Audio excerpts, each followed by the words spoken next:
안녕하십니까? 2012학년도 3월 고3 전국 연합 학력평가 언어영역 듣기평가 안내방송입니다.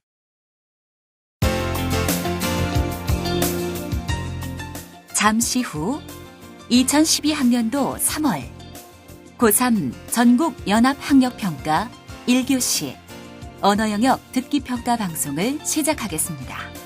수험생 여러분은 편안한 마음으로 방송에 귀를 기울여 주시고 방송 담당 선생님께서는 스피커의 음량을 알맞게 조절해 주십시오.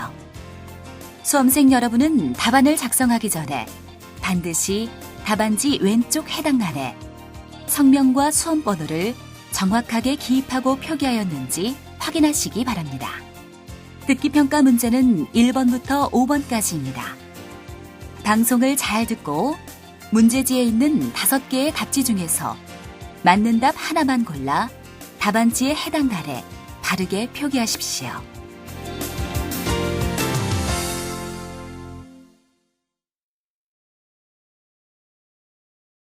그럼 지금부터 1교시 언어영역 듣기평가를 시작하겠습니다.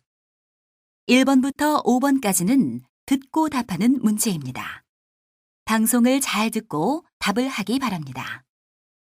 듣는 내용은 한 번만 방송됩니다. 1번. 이제 이야기를 들려드립니다. 잘 듣고 물음에 답하십시오. 옛날에 한 젊은 스님이 있었습니다. 그에게는 집안의 보물로 전해 내려오던 기러기 그림 한 점이 있었습니다. 그는 그림을 매우 소중히 여겼기 때문에 수행을 하기 위해 각지에 있는 산을 찾아다닐 때도 꼭 가지고 다녔습니다. 그런데 어느 날 길을 떠나기 위해 준비하고 있는 그에게 스승이 말했습니다. 군자란 어떤 것에도 집착하지 않고 다만 바라보는 것을 즐길 뿐이다. 군자도 이러한데 하물며 우리같이 도를 구하는 사람은 두말할 나이가 있겠느냐. 우리는 모든 욕심을 버려야 하는 사람들이다.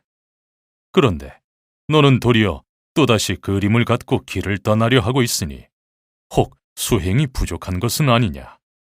이 말을 듣고 곰곰이 생각하던 젊은 스님은 큰 결심을 한 듯한 표정으로 말했습니다. 스승님의 말씀을 들으니 깨달은 바가 큽니다. 이번 수행을 떠날 때는 그림을 제 아우에게 주고 가겠습니다. 대신 스승님께서 그림 속 기러기의 모습을 글로 지어주시기 바랍니다. 언제 어디서든 저는 그 그림을 떠올릴 수 있을 것입니다. 그러자 스승이 웃으며 말했습니다. 어허, 기러기를 그린 그림이 아니라 기러기를 그린 글을 가져가겠다는 소리구나. 너는 아직도...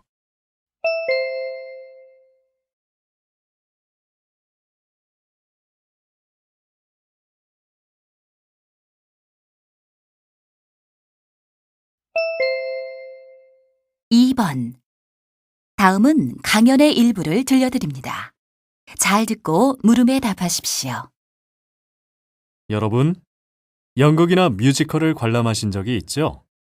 그런데 혹시 무대가 어떻게 생겼는지 관심을 갖고 보신 적이 있으신가요? 오늘은 무대의 종류에 대해 이야기해 볼까 합니다. 자, 화면을 보시죠. 이 무대는 우리에게 가장 낯익은 프로시니엄 무대입니다.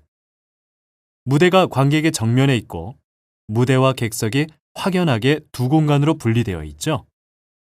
그래서 관객의 시선과 관심을 무대 위에 집중시킬 수 있어요. 하지만 관객은 무대의 한쪽 면만 바라볼 수 있어요. 그리고 관객은 다른 무대보다 무대와의 거리감을 더 느끼게 됩니다. 이러한 단점을 보완하기 위해 고안된 무대가 돌출 무대입니다. 화면에 나타난 무대를 보면 이 무대는 프로시니엄 무대와 유사하지만 무대의 가운데 부분이 객석 사이로 튀어나와 있는 점이 다릅니다. 이러한 차이점으로 이 무대는 무대와 관객들의 거리가 프로시니엄 무대보다 가까워져 관객들에게 친밀감을 줄 수 있습니다. 친밀감을 주는 또 다른 무대로는 원형 무대를 들 수 있습니다. 보시다시피 원형 무대는 무대가 객석에 의해 360도로 둘러싸여 있는 무대입니다. 무대 자체의 모양은 다양하지만 그 무대가 한가운데 있어 앞서 소개한 무대들보다 무대와 관객들의 거리가 훨씬 더 좁혀집니다. 이 원형 무대와 유사한 형태의 무대가 있습니다. 여기 화면을 보시면 네모난 상자 모양의 공간 안에 객석이 있고 그 객석에 의해 직사각형의 무대가 둘러싸여 있죠. 이 상자형 무대는 보통 움직일 수 있는 객석과 연기 구역을 갖추고 있어 어떤 형태로든 변화가 가능합니다.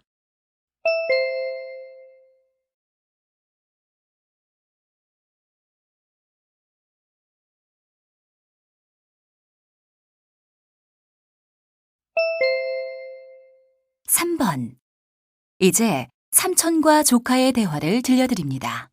잘 듣고 물음에 답하십시오. 은주야, 저 교복 어때? 예쁘지 않니? 네, 세일러복이네요. 사각형 깃과 스카프가 있어서 정말 예뻐요. 그런데 삼촌은 해군이었잖아요. 세일러복은 원래 해군들이 입던 옷으로 알고 있는데 어떻게 해서 교복이 되었는지 아세요? 물론 알지. 1864년에 영국 해군에서 빅토리아 여왕의 어린 아들 에드워드 왕자에게 세일러복을 선물한 적이 있었어. 그 당시는 사람들이 왕실을 따라하는데 열을 올리던 때야. 그래서 에드워드 왕자가 세일러복을 입자 사람들은 세일러복에 관심을 갖게 되었어. 그럼 사람들이 세일러복을 일상복으로 입기도 했겠네요? 당연하지. 먼저 세일러복은 중상류층 사이에서 아동복으로 인기를 모았다고 해. 이후 어떤 사업가가 세일러복 원피스를 초등학생용 교복으로 판매했는데 이게 크게 유행한 거야. 왕실을 따라하기 좋아했던 사람들이 너도 나도 자녀들에게 세일러복을 입혔던 거지. 그런데 세일러복의 깃과 스카프는 왜 있는 거예요? 장식이었나요? 멋을 내기 위한 장식은 아니었단다. 사각형 깃은 원래 더러움을 감추기 위한 천이었지.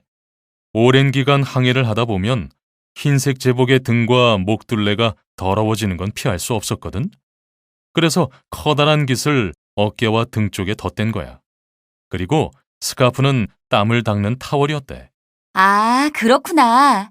고마워요, 삼촌.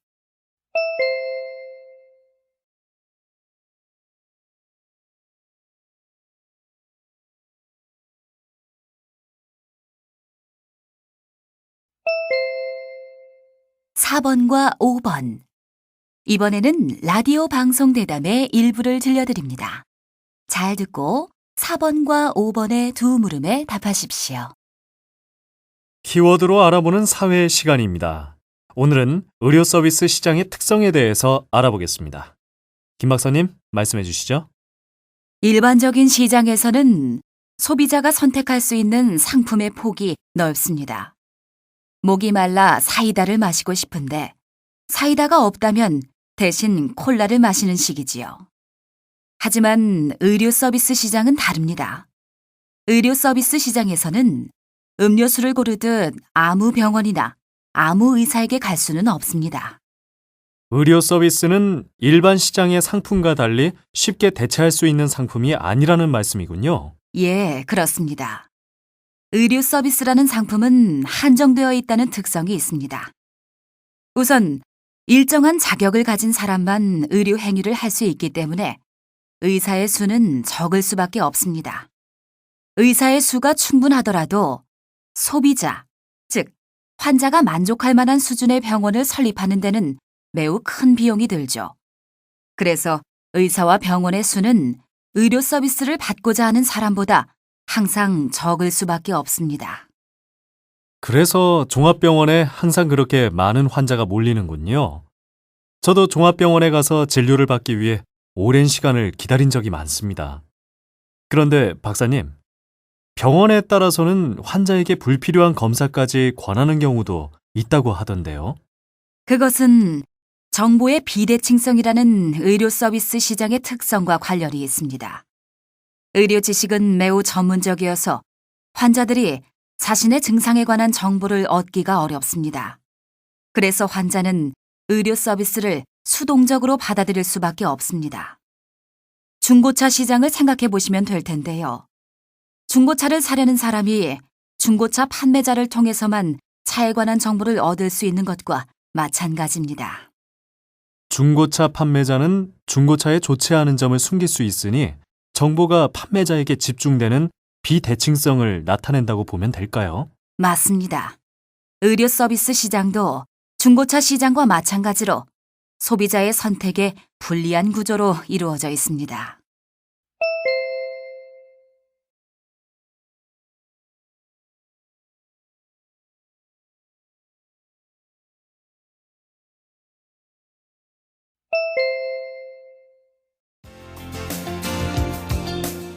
이제 듣기 문제가 끝났습니다. 6번부터는 문제지의 지시에 따라 답을 하기 바랍니다.